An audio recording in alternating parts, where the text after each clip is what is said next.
स्वागत है आप लोग का ज्ञान से स्टडी में। मैं अभिषेक कुमार आप लोग को इंग्लिश लिटरेचर और इंग्लिश ग्रामर पढ़ाऊंगा।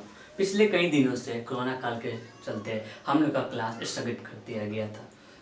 इसलिए हम आप लोग को अब क्लास स्टार्ट हो गया। जैसे कि आप लोग जानते हैं कि फरवरी में 10th का एग्ज़ाम होने वाला है और इसलिए हम लोगों ने क्रैश कोर्सेज शुरू कर दिया है। तो इंग्लिश का क्रैश कोर्सेज आप लोग का चलेगा और अगर किसी तरह का दिक्कत होता है तो कमेंट में आप अपना सवाल पूछ सकते हैं और आप लोगों को मैं वादा करता हूँ जनवरी तक आप लोग का सिलेबस खत्म करने का मैं पूरा प्रयास करूँगा और आपको पीडीएफ भी प्रोवाइड किया जाएगा।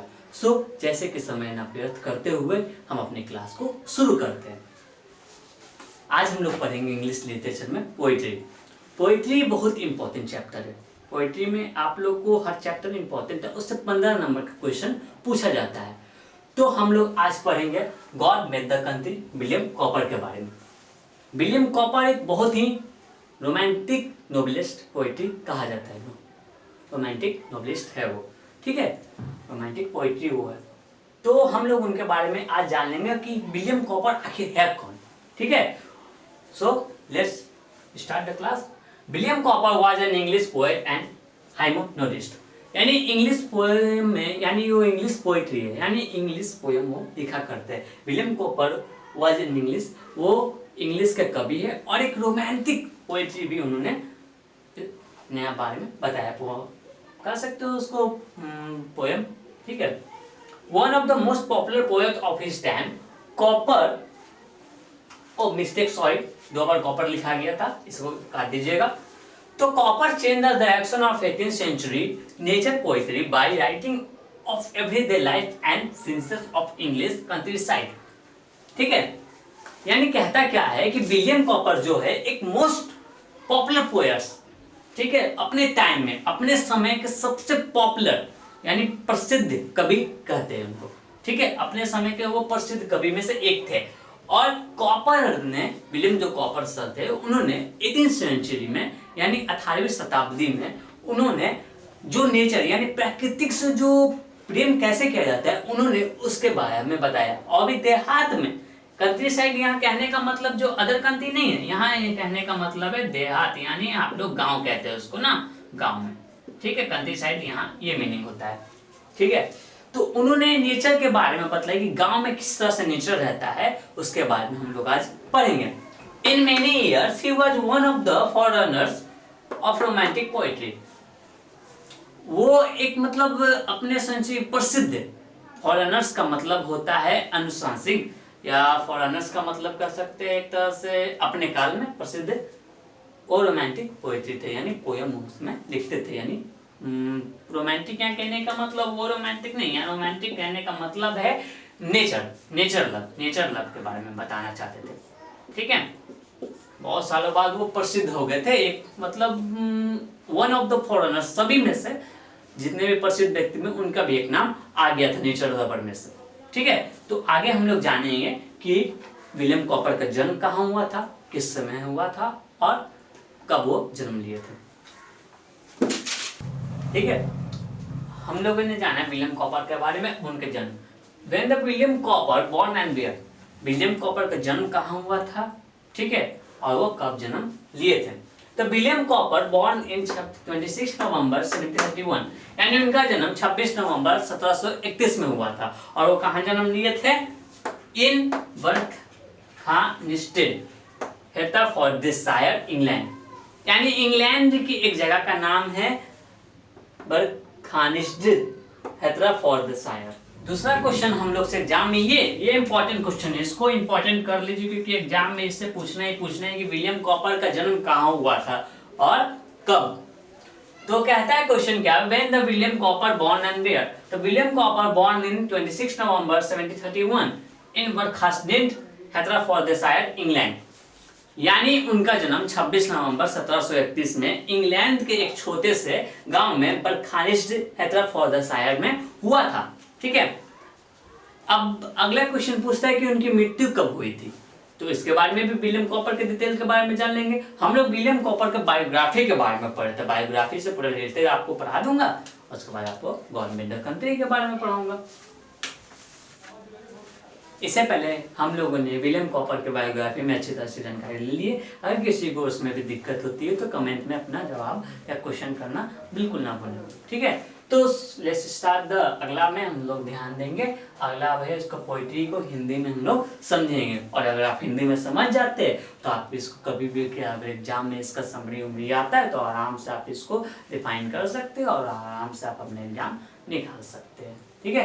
तो let's start. God made the country and man made the town. कहता क्या है पहला लाइन कि भगवान ने गांव को बनाया और शहर को किसने बनाया? मानव ने, ठीक है। यानी इंसान ने शहर को बनाया और भगवान ने गांव को बनाया। विलियम कॉपर जी यही यहाँ कहना चाहते हैं, जो कवि है हमारे यही कहना चाहते हैं कि भगवान ने गांव को बनाया और शहर को मानव ने बनाया, यानी इंसानों ने बनाया। उनका अगला लाइन कहता है what wonder then that health and virtue gifts. इसमें आश्चर्य की बात नहीं है।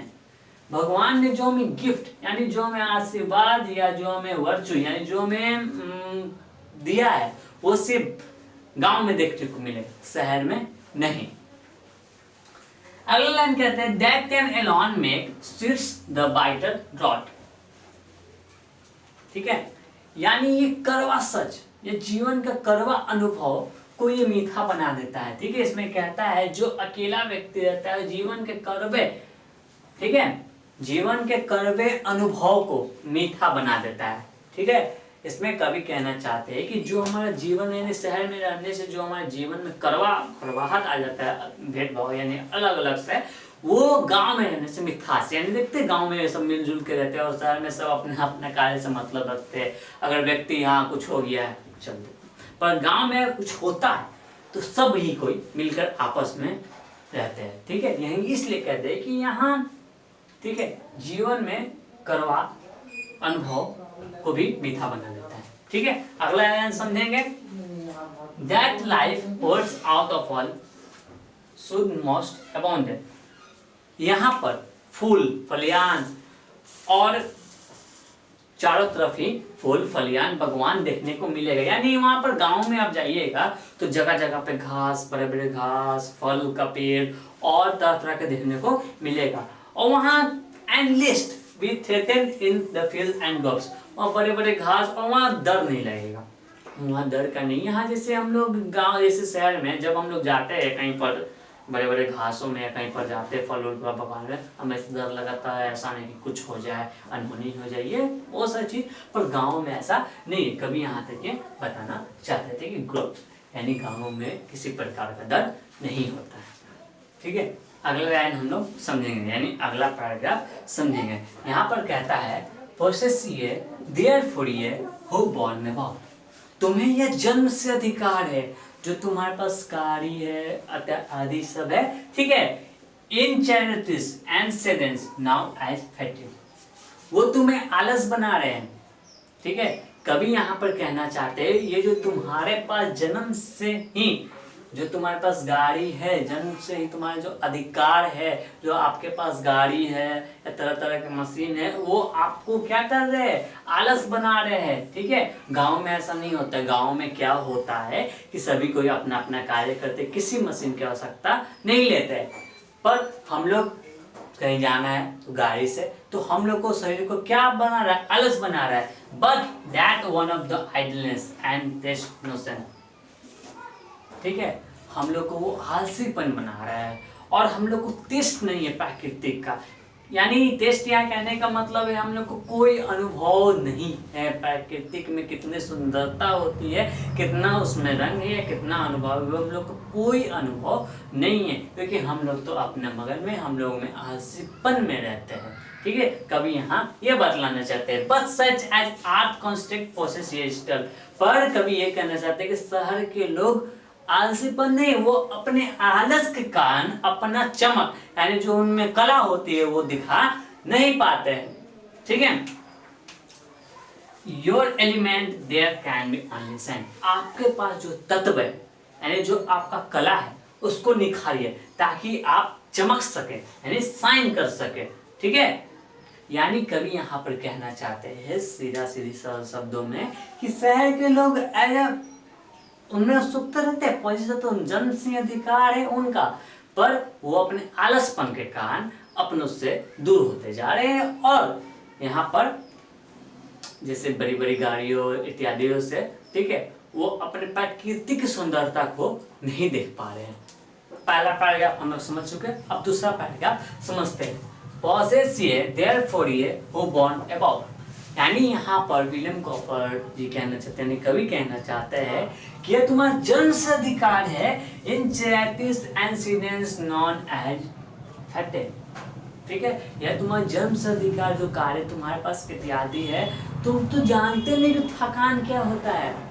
मतलब कभी यहाँ कहना चाहते हैं जो बड़ी बड़ी गाड़ियों में घूमते हैं उन्हें तो पता ही नहीं थकान क्या था। थकान किनको मालूम है? गांव वाले को, शहर वाले को मालूम नहीं है। But that of illness and taste no sense, ये थकान नहीं है, ये आलसपन है। कभी यहाँ कहना चाहते हैं कि ये, लेकिन ये थकान नहीं, ये आलसीपन है जो मानव के अंदर आ चुका है और उन्हें कोई टेस्ट नहीं, यानी कोई यहाँ पर अनुभव नहीं है कि प्राकृतिक सौंदर्य क्या है। अगर सौंदर्य देखना है तो गांव में देखिए, वहाँ के खेत खलियान बहुत सा चीज देखने को मिल जाएगा, वो प्राकृतिक सौंदर्य है। But such as art conscious poses, लेकिन शहर के लोगों में वो कला है, वो कला है, लेकिन वो आलसपन के कारण वो कले को अपना निखार नहीं पाते। योर एलिमेंट है ओनली कैन बी साइन, उनका जो तत्व है वो निखर नहीं पाता। अगर वो तत्व को बाहर ला दे तो निखर जाएगा, ठीक है। अगर वीडियो पसंद आ रहा हो तो कमेंट करना और लाइक करना। हम लोगों ने 2 पैराग्राफ अच्छी तरह समझ लिया है। अगर आप लोग को वीडियो पसंद आ रहा है तो प्लीज़ गाइस लाइक करना बिल्कुल ना भूलें। अगर किसी तरह की समस्या हो रही है तो कमेंट करना भी ना भूलें। आपका एक लाइक और एक सब्सक्राइब हम लोग का मोटिवेशन बनता है, इसलिए चैनल को, अगर वीडियो आपको पसंद आ रहा हो इंग्लिश क्लासेस में, तो प्लीज़ आप लोग से रिक्वेस्ट है चैनल को सब्सक्राइब और लाइक करना बिल्कुल ना भूलें। सो तीसरा पैराग्राफ में हम लोग स्टार्ट करते हैं। Their only minds like your can do harm। यहाँ पर कवि कहना चाहते हैं कि जो तुम्हारा दिमाग है, यानी शहर, ठीक है, जो तुम्हारा दिमाग है वो गांव वालों के लिए हानि नहीं कर रहा है, वो किसी को हानि नहीं पहुंचा रहा है। लेकिन our crops were planted to conceal at noon, they pensive wander in their shades। यहाँ पर कवि कहना चाहते जो बाग बगीचे बड़े बड़े जो पेड़ लगे हुए हैं वो क्या करते हैं मालूम है?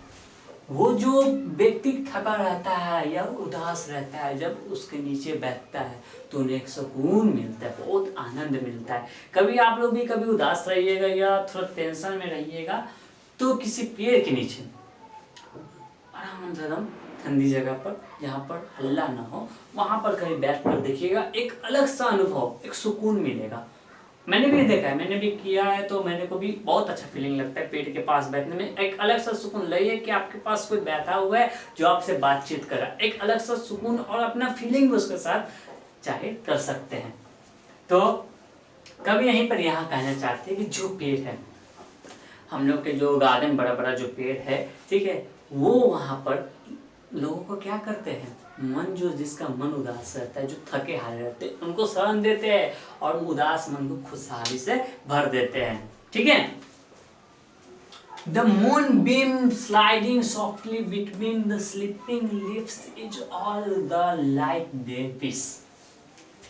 कभी यहाँ पर कहना चाहते हैं जो चंद्रमा की रोशनी, ठीक है, यानी जो चंद्रमा की रोशनी धीरे धीरे सॉफ्टली, यानी धीरे धीरे पतियों के बीच में एक निराली अवस्था में, ठीक है, निराली पतियों के बीच में एक लाइट, एक विश की तरह, चमत्कार की तरह धीरे धीरे धीरे और आके पतियों में, ठीक है, उनके अंदर रोशनी करते, एक लगता है चमक, एक लाइट, एक चमत्कार की तरह लगता है, एकदम वो फीलिंग अलग ही देखने को मिलता है। कभी आपने देखा है गांव में कभी जाइएगा तो जब चंद्रमा की रोशनी पत्तियों पर पड़ेगी पेड़ पर तो एक अलग सा में चमक दिखता है, वो चमक देखने का मजा ही कुछ और होता है, जो कि शहर में नहीं मिलेगा, गाँव में ही मिलेगा। अब इनके गांव नहीं है, उनके पैसे में तो मैं नहीं कर सकता, किसी दोस्त के गांव घूम लीजिएगा। चलिए अगला टॉपिक आते हैं, फोर्थ टॉपिक, ये लास्ट है पैराग्राफ, ठीक है। हम लोगों ने 3 पैराग्राफ अच्छी तरह से समझ लिया है। मैं आपसे बार बार कह रहा हूँ, किसी तरह का दिक्कत हो तो कमेंट करना बिल्कुल ना भूलें। फोर्थ पैराग्राफ समझेंगे, ठीक है। Birds warbling all the music we can spare. यहाँ पर चिड़ियों का चहचहाना यानी उनकी आवाज़ म्यूजिक की तरह लगता है, यानी जब चिड़िया चहचहाती है, बोलती है, तो एक संगीत की तरह लगता है। लेकिन we can spare the splendour of your lamps they but eclipse. यहाँ पर कवि कहते हैं कि जो तुम्हारी रोशनी है, यानी जो तुम्हारा लैंप है, ठीक है, और जो तुम्हारा म्यूजिक है, वो केवल भ्रमित करता है, ठीक है। कभी यहाँ पर कहना चाहते हैं कि जो गाँवों की चहचहाहट होती है चिड़ियों की म्यूजिक की तरह, पर शहर का जो म्यूजिक होता है वो एक भ्रमित करता है, ठीक है। किसको भ्रमित करता है? मनुष्य को, ठीक है। तुम्हारी रोशनी है, बड़े बड़े जो म्यूजिक है वो केवल भ्रमित करते हैं। Your songs compound our more harmonious notes the thirst the pass scared and of a nightingale is mute. तुम्हारे जो गाने हैं वो केवल भ्रमित करते हैं, और हमारे जो संगीतें हैं, हमारी जो हारमोनियम यानी जो म्यूजिक है, चिड़ियों का चहचहाना, वो क्या करते हैं, वो चिड़ियों को सहमी, और जो शहर के लोग हैं जो उनके म्यूजिक से, उनकी म्यूजिक से चिड़ियों की सहमदरी और सहमी म्यूट हो जाती है, मौन हो जाती है। आपका इसी के साथ आज का पोएट्री आपका समाप्त होता है, और आपसे फिर मुलाकात होगी अगली वीडियो में। और अगर किसी तरह का इस पोएट्री से क्वेश्चन आंसर या किसी तरह की समस्या होती है तो कमेंट करना ना भूले। उसके अगले दिन ही मैं आपको, अब अगला क्लास में आपका इस वीडियो पर जो भी दिक्कतें होगी उस पर वीडियो बना दूंगा, और अगला चैप्टर अब हम पढ़ेंगे बुखी का, इसी चैप्टर का ग्रामर और क्वेश्चन आंसर करेंगे। तो वीडियो पसंद आया तो लाइक कमेंट सब्सक्राइब करना बिल्कुल ना भूलें, और शेयर करना तो बिल्कुल से बिल्कुल ना भूलें, ठीक है। धन्यवाद।